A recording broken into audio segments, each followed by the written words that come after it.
आज का ये बजट उनके नेतृत्व में जो तैयार किया गया है वो प्रदेश के पूरी जनता के लिए 25 करोड़ लोगों के जन कल्याण को समर्पित है। और योगी जी की तरफ से ही ये 4 लाइनें मैं कहकर अपनी बात को शुरू करूंगा।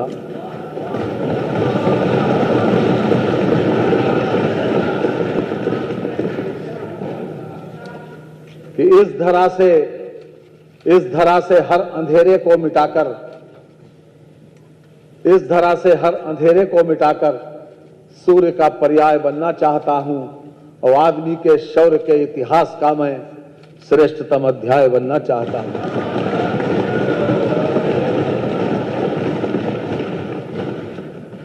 अध्यक्ष महोदय, रामचरितमानस की 2 चौपाई है कि जिम सरिता सागर मह जाई, यद्यपि ताहि कामना नाही, तिमि सुख संपत्ति भी नहीं बुलाए, धर्मशील पहि जाए सोहाय। धर्मशील व्यक्ति के पास स्वाभाविक रूप से यश, वैभव, संपन्नता स्वतः ही जाती है। जो लोग नहीं भी चाहते हैं तो भी आज ऐसे व्यक्ति, ऐसा मुखिया के नेतृत्व में यह बजट तैयार किया गया। मैं इसको आपके माध्यम से संपूर्ण सदन को और आपके माध्यम से पूरी जनता को समर्पित करता हूं। माननीय वित्तीय वर्ष 2025-26 के बजट अनुमानों पर मैं अपना वक्तव्य आपकी अनुमति से प्रारंभ करता हूं। माननीय इस वर्ष परम पावन तीर्थ नगरी प्रयागराज में महाकुंभ 2025 का भव्य आयोजन हो रहा है। हम सभी जानते हैं कि महाकुंभ 144 वर्षों में आता है। ये हम सभी के लिए ही नहीं अपितु संपूर्ण भारत देश और पूरे विश्व के लिए परम सौभाग्य का विषय है कि हम अपने जीवन काल में आस्था, संस्कृति और मानवता के समागम के इस महापर्व के भागी बन सके। कुंभ का वर्णन ऋग्वेद एवं अथर्ववेद में मिलता है। ये भारत की प्राचीन सांस्कृतिक एवं धार्मिक अक्षरता का परिचायक है। कुंभ मात्र एक धार्मिक सांस्कृतिक मेला ही नहीं है, ये एक दुर्लभ खगोलीय घटना भी है। प्रयागराज में आयोजित होने वाले कुंभ के विषय में पुराणों का ये श्लोक मैं पढ़ना चाहूंगा। मेष राशिगते जीवे मकरे चंद्र भास्करो अमावस्या तथा योगः कुंभ तीर्थ नायके। अर्थात बृहस्पति मेष राशि में तथा चंद्र और सूर्य मकर राशि में जब आते हैं और अमावस्या तिथि हो तो तीर्थों के नायक प्रयाग में कुंभ योग होता है। हमारी प्राचीन आस्था, धर्म और संस्कृति के प्रतीक कुंभ योग को अनादिकाल से सर्वश्रेष्ठ साक्षात मुक्ति पथ की संज्ञा दी गई है। महाकुंभ में देश विदेश से आए लगभग 53 करोड़ से अधिक, वर्तमान में 56 करोड़ से ज्यादा हो गए श्रद्धालुओं ने प्रतिभाग किया। यह संपूर्ण विश्व में मनुष्यों का विशालतम समागम था, जिसके भव्य एवं कुशल आयोजन की सराहना सभी ने मुक्त कंठ से की है। संभवतः इस सदन में उपस्थित सम्मानित सदस्यों ने मानवता के इस महापर्व पर प्रतिभाग किया होगा। माननीय हमारे यशस्वी प्रधानमंत्री श्री नरेंद्र मोदी जी तथा हमारे तेजस्वी मुख्यमंत्री योगी आदित्यनाथ जी के कुशल नेतृत्व में उत्तर प्रदेश ने पिछले लगभग 8 वर्षों में प्रत्येक क्षेत्र में अभूतपूर्व प्रगति की है। चाहे वह कानून व्यवस्था हो, आर्थिक विकास हो, औद्योगिक विकास हो, दुर्बल वर्गों को विकास की मुख्य धारा में लाना हो, गरीबी उन्मूलन हो, अवस्थापना विकास हो अथवा वित्तीय समावेशन हो, हमने चिकित्सा सुविधाओं का तीव्र गति से विकास किया है।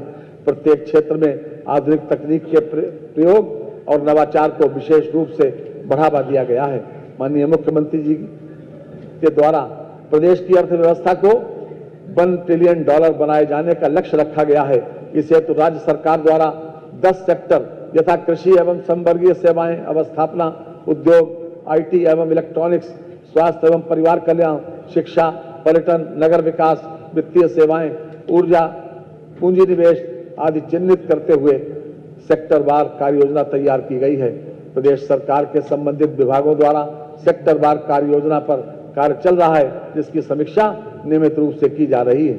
सुचारू नीति कार्यान्वयन, व्यापार को आसान बनाने, ईज ऑफ डूइंग बिजनेस तथा निवेश आकर्षित करने के लिए सतत विकास के कार्य के प्रति समर्पण भाव से प्रदेश के समस्त अंचलों में संतुलित निवेश का समग्र प्रवाह एवं नागरिकों के जीवन उन्नयन के लिए दीर्घकालिक मूल्यों एवं व्यवस्थाओं को सुनिश्चित किया गया है। हमारी सरकार राज्य को एक मुख्य निवेश केंद्र तथा देश के ग्रोथ इंजन के रूप में स्थापित करने के अपने मिशन को कार्यान्वित करने हेतु प्रतिबद्ध है।